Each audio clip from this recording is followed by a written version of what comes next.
बस एक सारा कुछ काम करने में निकल जाता है। Hello my YouTube family and welcome again in my new vlog. So अब है सर्दी और सर्दी में गर्माहट और गर्माहट में रजाई और उससे निकलने का कोई नाम नहीं लेता।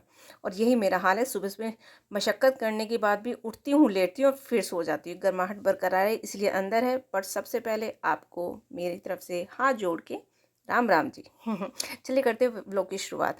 और देखो बैठे बैठाए मुझे राम राम जी का नाम लेने पे मिल गया जैगरी वाटर। ये हमारी इम्यूनिटी सिस्टम को बूस्ट करता है और काफ़ी हमें डिजीज़ से भी क्योर करता है, बचाता है। और आप भी मॉर्निंग में ख़ास तौर से जैगरी वाटर पिया करो प्लीज़, आपका डाइजेशन सिस्टम भी सबका अच्छा रहेगा। और ये मैंने रात को चने भिगोए थे तो मैंने सोचा क्यों ना इन्हें धोकर अच्छी तरह से मसल कर मैंने इनका थोड़ा सा क्लीन किया और प्रेशर कुकर में डाल दिया ताकि ब्रेकफास्ट और लंच दोनों का काम हो सके, इजी हो जाए मेरे लिए। और ऑलमोस्ट घरों में ऐसे ही होता है। और इसके साथ ही मैंने से थोड़े से कच्चे चने निकालने की कोशिश की, वो थोड़ी सी छलक के उससे छलनी से गिर गए। आपके साथ भी ऐसे ही होता है, ये कम फैलेगा, फैलता ही है। चलिए जी, नमक को डाला मैंने चने पर और ढक्कन लगाकर रख दिया गैस पर। साथ ही मेरे पास ये दही कर्ड रखा था, मैंने भी इसे समेटने की कोशिश। अरे वो दीदी आएंगी ना डस्टिंग वगैरह करने के लिए, तो उनसे पहले जल्दी कोशिश ये रहती कि किचन का जितना काम समेटा जा सके समेट लो, नहीं तो फिर थोड़ा सा डिस्टर्ब हो जाता है मामला। तो इन्हीं के साथ मैंने बास्केट में ये टमाटर रख दिए हैं और उसके साथ दूध की मलाई भी उतारना बहुत ज़रूरी थी। छोटे छोटे काम हैं जो कि घर में फैल ही जाते हैं। देखो मलाई उतारने के साथ साथ भिगोना भी डांस के लिए तैयार हो रहा है। और ये मलाई मैं जो रखती हूँ फ्रीजर में रखती हूँ ताकि मैं 2-4-10 दिन में जब भी मेरा मलाई इकट्ठा हो जाता है तो उनका मक्खन बनाने के लिए एक अच्छा रिज़ल्ट मिलता है उससे ना। और ये मेरे प्रेशर कुकर में सीटी लगी है। साथ ही मैंने नीचे खोल के देखा तो ये गैस सिलेंडर और बाकी जो सामान रखा है इसमें सब आगे आगे खिसक गए हैं। इसे थोड़ा काफ़ी समय से क्लीन भी करना था और क्योंकि थोड़ा सामान भी आया था तो इसलिए मैंने इसे क्लीन कर दिया। और साथ ही इसके साथ फैल गया था मेरे प्रेशर कुकर की सीटी, वो चने में गिरेगा वो भी खा गया। और यहाँ मेरा नाश्ता हो गया है तैयार। ये मैंने सोयाबीन की बड़ी के साथ चने को वो किया है, क्या किया है, तड़का लगाया। इसके साथ मेरी चाय भी तैयार हो गई है। और ये मेरी किचन नीचे से खिसका खिसका के ये भी थोड़ा मैंने क्लीन कर दिया। अब वो दीदी आ जाएंगी और इसके बाद मेरा रहा कपड़ों का मशक्क़त, क्योंकि 2-3 दिन बाद धूप निकली थी। ये मैंने धूप पे डाल दिए हैं कपड़े। इनसे तो कभी फुर्सत नहीं मिल सकती है, वो भी विंटर में। बाप रे कितना कपड़े हो जाते हैं, पूछो मत। साथ ही मेरे पास आ गया एक कॉल मेरी फ्रेंड का, वहाँ अर्जेंट में मुझे बहुत ज़रूरी था जाना। तो हस्बैंड को कॉल किया, मैं इनके साथ अपने 2 पहिया वाहन पे चल दी हूँ मटर मटर मटर मटर गश्ती करते हैं। और साथ में ठंडी ठंडी हवाएं ने ना सच में सर हिला के रख दिया। हल्की हल्की धूप है पर क्या करें, कोई बात नहीं। और ये सूर्य देवता के दर्शन भी मैं आपको करा देती हूँ। कोसी कोसी धूप निकली है लेकिन एटलीस्ट इतना तो है कि जाया जा रहा है। नहीं तो अभी कुछ दिन तो 2-3 दिन हो गए धूप भी नहीं निकला था ऋषिकेश में। वेदर बहुत ही ज़्यादा कूल कूल हो रहा था। आज थोड़ा सा वार्म टच है वेदर में। और यहाँ पहुँचकर आके गौशाला भी है, मैंने सोचा क्यों ना आपके लिए वो भी कैप्चर किया जाए। और इसके साथ ही जहाँ वो हमें पहुँचना था मेन पॉइंट पर, तो उनका जो एरिया है, हाउस है, वो गंगा किनारे हैं। तो हमने सोचा क्यों ना गंगा किनारे का दर्शन भी कर लिया जाए और वहाँ पहुँचकर प्रकृति को निहार भी लिया जाए। देखो कितना औसम और मौसम है, वाकई व्यू बहुत प्यारा आ रहा है। सोचा था गंगा जी के नज़दीक जाने की, ये लेटर्स की हुई है, लेकिन हम वापस लौट आए और दूसरी साइड से हमने जाके उसका वही तो के कल पास कहा जाने था की कि कोशिश की। साथ ही बारिश कुछ नहीं है। फोटोग्राफ्स भी कैप्चर की। वगैरह की है। लेकिन यहाँ बातें करते हुए हम लोग निकल रहे थे, मौसम बड़ा प्यारा था। और ये गंगा जी का जो व्यू आ आ रहा है रही ना, हूँ। आप देख सकते हो गंगा किनारे, यहाँ से तो जाने का मन ही नहीं होता है। और ये हम फिर वापस लौटे तो मेरे साथ में जो मेरी फ्रेंड्स थी उन्होंने कहा चलो यार पिक क्लिक कर दो। मैंने उनका ये पिक क्लिक किया, देखो कितना क्लियर आया हुआ है, मतलब फ़ोटोग्राफी सेंस है। अब ये देखना उन्होंने मेरा क्या लिया है, मतलब लिटरली मैं उन्हें क्या बोलूँ और क्या नहीं बोलूँ, बिल्कुल डैश डैश मूर्ख हो गई हैं।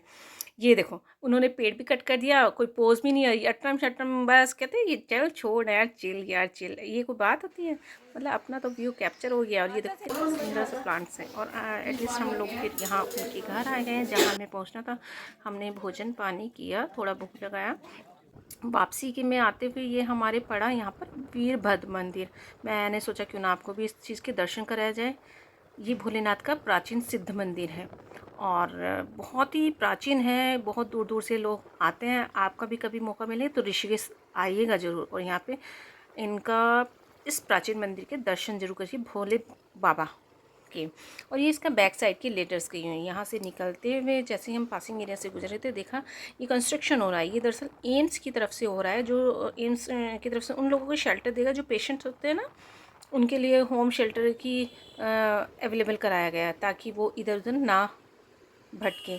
दरअसल होता क्या है, यूपी पता नहीं कहाँ कहाँ से, उत्तराखंड में गढ़वाल, कुमाऊँ, कहाँ कहाँ से लोग आते हैं, पेशेंट आते हैं, तो वो इतनी बुरी कंडीशन में होते हैं कि वो उनको जल्दी से नाइट स्टे नहीं कर पाते या कहाँ करें। तो इसी के चक्कर में ना ये बनाया गया है। देखो एम्स कितना बड़ा बनाया है, और यहाँ पे बहुत अच्छी अच्छी फैसिलिटी दी गई है। इवन सर्जन वगैरह और स्टाफ भी बहुत अच्छा है। और इसके अलावा यहाँ ये बहुत बड़े एरिया में फैला हुआ है। घर जैसे लौट के आए तो फिर हमें किचन याद करेगी। यार बच्चों की पेट पूजा भी तो बहुत ज़रूरी है, फैमिली मेम्बर्स की, ये तो हम कभी भूल ही नहीं सकते। साथ ही मैंने एक कढ़ाई पे मसाला चढ़ाया और साथ ही छुआरे भी भिगो दिए। दरअसल रात को सोने से पहले दूध में भिगो कर मैं बस सबको देती हूँ। और अच्छा है ना, किस तरह से न्यूट्रिशन बच्चों को और फैमिली मेम्बर्स को मिल रहे हैं। और ये कुकर भी हमारा सीटियाँ लगाने के लिए तैयार बैठा हुआ है, सीटी पे सीटी। और यहाँ किचन में मैंने सोचा क्यों ना जल्दी जल्दी से खाना कुक किया जाए और अच्छी तरह से उसे वेल तरीके से बनाया जाए। और आज मैं दरअसल जब से विंटर्स शुरू हुई ना, एक दिन मक्का की आटा, चावल का आटा और गेहूं का आटा तो बहुत ही कम, और बाजरे का आटा, मतलब ये रिपीटेशंस में मेरे 1 बाय 1 चलते रहते हैं ऑल्टरनेट डेज़ में ना। इसका बेनिफिट रहता है, इसके जो न्यूट्रिशंस होते हैं ना फ्लोर के, जो हमें मिलते रहते हैं रेगुलर, क्योंकि समर में तो क्या है मोस्टली हमें गेहूं का आटा ही खाना पड़ता है। तो ये मैं आज बना रही हूँ मक्का की रोटियाँ। मक्का का आटा मैंने लगा के रख रही हूँ, और ये मेरा आटा गुज चुका है। इसके साथ ही मुझे राइस भी बनाने थे, तो मैंने भगोने में ही वो बना दी थी, क्योंकि प्रेशर कुकर में सब्ज़ी थी। खैर मैंने उसे पलटने के बाद प्रेशर कुकर में चावल को डाल दिया, जिससे क्या है वो अच्छी तरह से एक कुक तो हो गया ऑलमोस्ट। थोड़ा सा कच्चापन है जो एक सीटी के तौर पे ना, क्योंकि बासमती राइस है तो उसमें कुकर में जब एक सीटी लगाएंगे तो वो अच्छी तरह से फैल जाएंगे, कुक हो जाएंगे। और इसके साथ ही मेरे है ना प्रेशर कुकर का ढक्कन भी लग गया, हिलाना है ज़रूरी है, ताकि तभी तो उसमें स्टीम बन के सीटी लगे। हमारा कुकर थोड़ा ऐसे ही है। और साथ ही मुझे दूध भी छुआरे का एक बॉयल करके गर्म करके उसमें रखना था, मैंने खद्दर लगा चुके साइड में रख दिया है। और फटाफट से मैं एक लड्डू गोपाल जी के लिए छोटी सी प्यारी सी गोल गोल रोटी बना रही हूँ, क्योंकि भगवान जी को भोग भी तो लगाना है। छोटे से कान्हा जी हमारे घर में स्थापित हुए हैं, तो ये मैंने बनाई है लड्डू गोपाल जी की छोटी सी रोटी गोल गोल। क्या आपसे बन जाती है मक्का की ऐसे? आप भी ज़रूर मुझे कमेंट में बताना कि आप किस तरह से बनाते हैं। आटा, गेहूं का आटा उसमें मिक्स करके, अदरवाइज ऐसे मैंने तो लाइटली उसमें गेहूं का आटा थोड़ा मिक्स किया, नहीं तो वो टूटी फूटी हो जाती है, टूट आ जाती है, बार बार उसमें ऐसे करना पड़े। एटलीस्ट मेरी रोटी इस तरह से बनी हुई है। और ये जल्दी से तवा गर्म नहीं हुआ था, तो ये मैंने इसकी हेल्प से उसे पलटी की। ऑलमोस्ट एक बोल ही है। ये लड्डू गोपाल जी का भोग लगाने के लिए प्रसाद तैयार कर दिया मैंने, और ये बाकी मेंबर्स की प्लेट भी लगी। सडन मुझे मेरी फ्रेंड का फिर कॉल आया कि अब यार कहीं जाना था। हम लोग इनवाइटेड थे इस्कॉन मंदिर में, वहाँ पे कीर्तन पूजा अर्चना की गई थी उस चीज़ के लिए। तो दरअसल ये क्या था, मकर संक्रांति के उपलक्ष्य में था। कोशिश करते हैं, तो जब करने की कोशिश हम बहुत अलग, आप में से जितने भी भक्त रेगुलरली कुछ भी अगर माला कर रहे हैं, जैसे 4 माला 8 माला,